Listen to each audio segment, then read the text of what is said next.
Kemarin dalam pembekalan calon menteri hadir Budi Gunawan. Ketua DPP PDI Perjuangan Puan Maharani enggan menjelaskan apakah Budi Gunawan jadi simbol PDIP di Kabinet Prabowo Gibran. Benarkah masuknya Budi Gunawan ke Kabinet Prabowo Gibran jadi simbol kedekatan Mega Prabowo? Kita bahas bersama Hendarsam Marantoko, Ketua Umum Advokat Lingkar Nusantara yang juga pendukung Prabowo. Selamat malam Pak Hendarsam. Pak Hendarsam, selamat malam.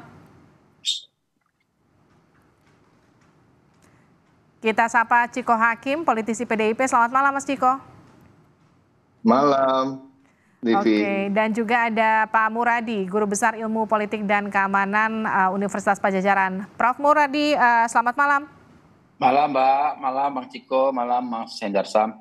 Oke, saya ke Mas Ciko dulu ya. Mas Ciko, Mas Bambang Pacul ini kan menyebut BG itu sebagai keluarga sendiri. Jadi sebetulnya apakah bisa dikatakan hadirnya Budi Gunawan di kabinet Prabowo Gibran ini jadi representatif dari PDI Perjuangan?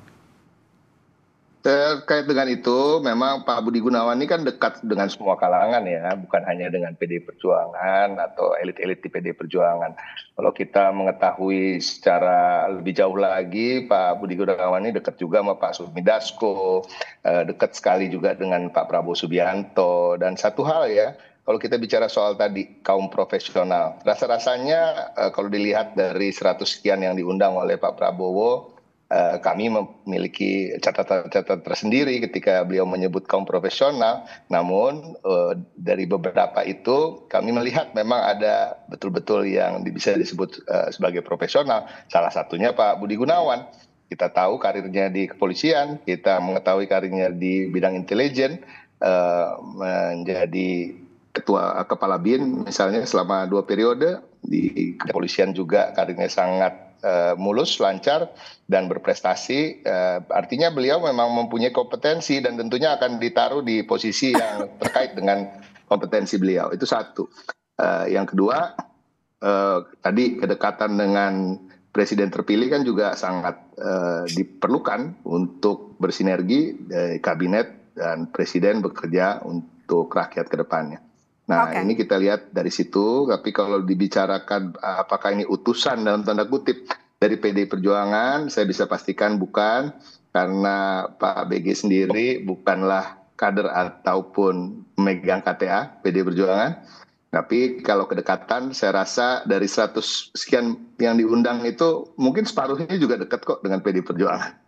Baik, saya ke Pak Hendarsam. Pak Hendarsam, jadi menurut Anda apakah kemudian alasan Prabowo memasukkan Budi Gunawan sebagai calon menterinya karena faktor PDIP?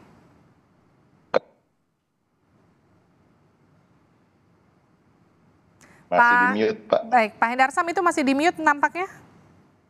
Oke. Sorry. Oke. Lupa.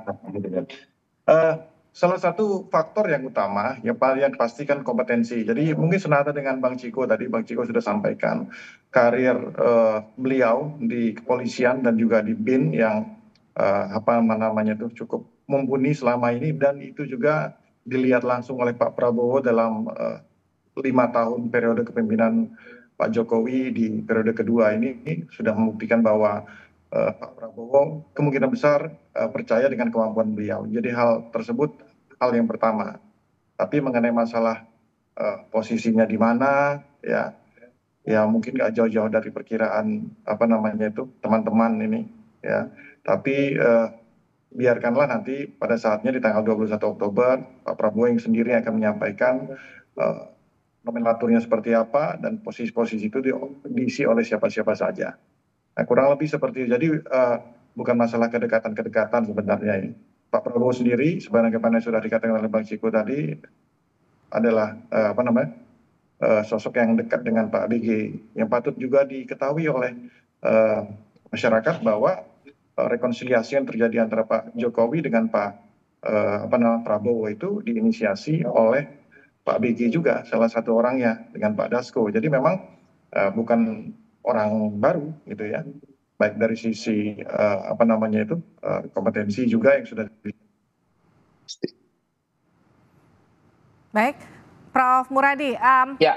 kalau Anda sendiri melihat tadi kan sudah disangkal oleh Mas Ciko, disangkal juga Pak Hendarsam. Jadi kalau Anda melihatnya ini betul pilihan murni Prabowo untuk memasukkan BG ke dalam kabinetnya atau memang sengaja dipilih BG karena memang punya pendekatan dengan PDIP, bisa menjadi wakil PDIP atau justru bisa menjadi jembatan untuk menarik PDIP masuk?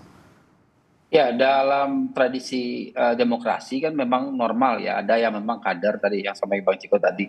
Yang kedua ada simpatisan, juga ada memang beberapa akademisi, kemudian profesional juga punya kesenangan politik tertentu. Kata saya ambil contoh misalnya di Amerika Serikat banyak kemudian yang memang orientasi politiknya bisa Demokrat atau Republik. Nah saya kira dalam konteks Pak BG itu dimungkinkan karena memang ada dua tadi yang disampaikan. Pertama memang berkaitan dengan kedekatan Pak BG pernah jadi ajudan Bu Mega. Kemudian yang kedua juga ada hubungan secara personal ya, memang yang saya kira perlu menjadi apresiasi banyak pihak karena memang ini agak unik hubungan Bu Mega dengan Pak BG ini karena memang pasca sudah tidak lagi jadi presiden, kemudian juga Pak BG juga berkarir, hubungannya masih terbaik. Ini yang saya kira memang kelebihan beberapa orang yang kemudian punya kedalaman terkait dengan kenegaraannya. Jadi itu poin pertama itu. Yang kedua, saya melihatnya memang tidak bisa kemudian kita letterlah mengatakan ini adalah bagian dari representasi dari partai PD Perjuangan. Kalaupun kemudian bisa dikatakan itu mungkin sebagai bridging ya. Sebagai orang kemudian secara informal membangun pola hubungan supaya di masa akan datang katakanlah dalam 5 tahun ke depan apakah nanti PDIP berubah pikiran atau tidak itu hubungannya tetap baik. Karena apa? Karena Bu Mega dengan Pak Prabowo ini kan 2009 pernah bareng, kemudian jauh sebelum itu hubungan mereka sangat baik. Artinya memang tidak ada political incidental yang memang membuat mereka pada akhirnya berseberangan ya. Kalau dengan beberapa orang elit yang ada memang pada akhirnya berbeda. Tapi dalam konteks ini saya kira itu. Nah yang ketiga yang perlu juga dicatat bahwa ini kabinet yang mau dibentuk bukan kabinet yang sifatnya ketat secara ideologis ya. Jadi katakanlah memang tadi itu disampaikan oleh Bang Dasko soal 32-38% itu partai politik, sisanya adalah profesional dan juga relawan. Artinya kalau saya memahami bisa blocking politik Pak BG bukan sebagai partai politik, tapi juga misalnya sebagai profesional atau mungkin tanda kutip misalnya punya hubungan baik dengan keduanya seperti itu.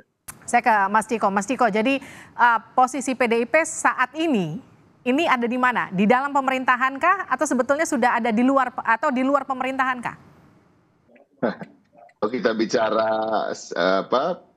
fundamental tentang demokrasi ya kita berada di pemerintahan karena kan trias politika ya, ada parlemen, ada yudikatif, ada juga eksekutif. Ya, pasti kita tetapi pada prinsipnya pertanyaannya kan apakah akan berada di kabinet, apakah akan berada di eksekutif di bawah langsung perintah Presiden Prabowo Subianto. Kita tunggu aja pertemuan antara Ibu Megawati dan Pak Prabowo Subianto yang akan digelar 1, 2, 3 hari ini.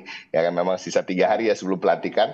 Wartawan juga sudah tidak sabar menunggu. Kami pun juga begitu juga banyak rakyat Indonesia menunggu itu. Tapi pada prinsipnya gini, itu besides the point. Poin yang utama adalah kali ini PDI Perjuangan memberikan kesempatan bagi Pak Prabowo Subianto pertama untuk memilih menteri sebagai hak prerogatifnya beliau untuk menunjuk kepala badan, wakil menteri dan lain-lain sesuai dengan seleranya yang bersangkutan. Yang kedua, kami seperti juga rakyat Indonesia kebanyakan bahkan mayoritas dan keseluruhannya menginginkan pemerintahan ini sukses kok ke depannya. Tetapi artinya kita bisa dalam posisi mengawal kebijakan 100% atau kita bisa menjadi mitra yang kritis. Mitra yang kritis ini kan bisa tidak harus berada di kabinet, tapi kemarin juga di alat-alat kelengkapan dewan yang baru saja disahkan, ketua DPR, ketua MPR, sebenarnya kan sudah ada komunikasi, seakan-akan juga memberikan ruang bagi PDI Perjuangan untuk mengawal pemerintahan ini, baik di kebijakan yang menurut kami berpihak pada rakyat, tapi kami juga akan sangat keras dan kritis dan juga memberikan solusi yang alternatif apabila memang ada kebijakan yang kami rasa mencederai hati rakyat. Tapi kalau dikatakan oleh Mbak Puan sendiri PDIP solid mendukung pemerintah, itu bisa diterjemahkan PDIP solid mendukung pemerintah ada di dalam kabinet atau sebenarnya apa ini memang belum ada deklarasinya aja?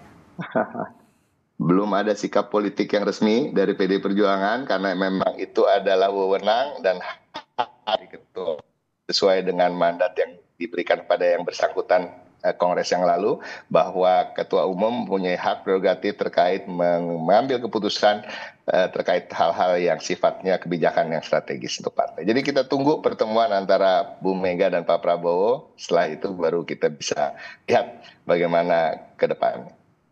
Saya ke Prof. Muradi. Prof. Muradi, kalau kita melihat ada Nasdem yang juga mendukung pemerintahan Prabowo Gibran tapi tidak memberikan menterinya.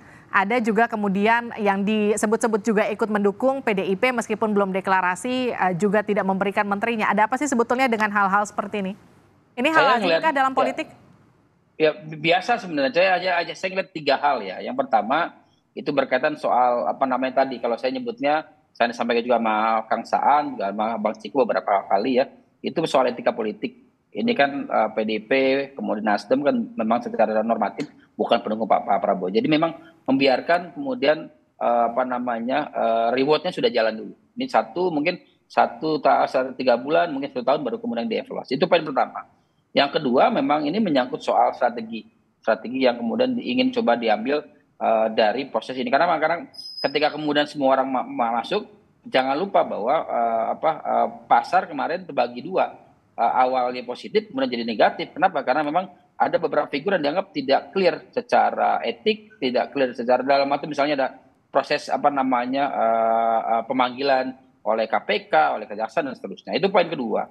Nah yang ketiga yang saya kira ini menjadi penting bahwa ketika kemudian setelah 3 bulan atau 100 hari dan atau misalnya saya tahu kemudian terjadi perubahan, saya kira itu bisa dilihat dalam kasus misalnya ketika Pak Jokowi juga melakukan yang sama ketika setelah 6 bulan. Artinya memang memungkinkan sekali misalnya PDIP maupun Nasdem untuk berpikir ulang ada di dalam. Tapi saya ingin bicara soal teoretik ya. Saya kira akan baik misalnya kemudian PDIP kemudian Nasdem itu tetap menjadi mitra yang kritis. Kenapa? Karena sekarang ini kalau kita membagi bandul ideologi ya, saya kebingungan misalnya membagi yang 130 orang itu, 107 orang itu kemudian masuk ideologi mana? Karena sebenarnya dalam politik itu kan ada blocking politik. Nah blocking politik itu saya nggak lihat. Kenapa? Karena kecenderungan pragmatisme kental sekali ketimbang misalnya upaya untuk mendorong proses penguatan dari program-program yang ada yang ditawar oleh Pak Prabowo Gibran ketika kampanye kemarin. Gitu.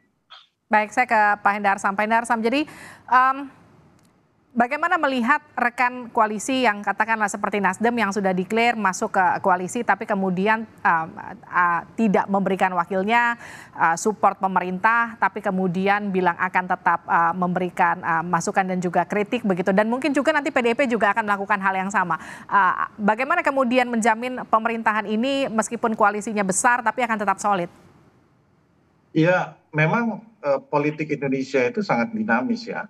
Dengan sistem presidensial yang ada saat ini, tentunya format-format baku ternyata tidak bisa dipraktekkan juga secara ansih, ya. Dan oleh karena itu dalam proses-prosesnya ini menjadi sesuatu hal yang menarik ketika melihat respon dan tanggapan dari pihak Nasdem yang tidak akan masuk ke kabinet tapi tetap mendukung pemerintahan dan mengatakan bahwa ingin mendukung di parlemen saja. Nah, sebenarnya itu secara demokrasi adalah hal yang sangat-sangat wajar ya.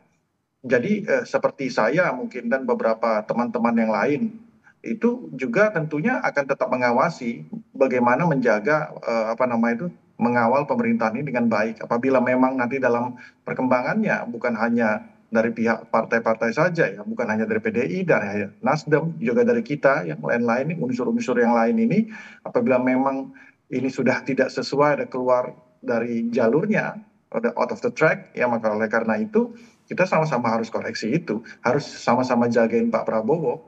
Ya, makanya oleh karena itu saya rasa tanda kutip diklat yang dilakukan di Hambalang pada hari ini untuk menyamakan visi misi dan style pemerintahan Pak Prabowo ke depannya. Sehingga oleh karena itu Pak Prabowo kan belajar ya di 5 tahun terakhir pemerintahan Pak Jokowi. Tentunya beliau ingin mencoba tanda kutip menyempurnakan lah, ya kan. Ada beberapa hal yang beliau rasa harus sesuai dengan stylenya seperti itu. Terima kasih Pak Hendarsam, terima kasih Prof. Muradi, terima kasih juga Mas Ciko sudah bergabung di Sapa Indonesia Malam, sehat-sehat selalu.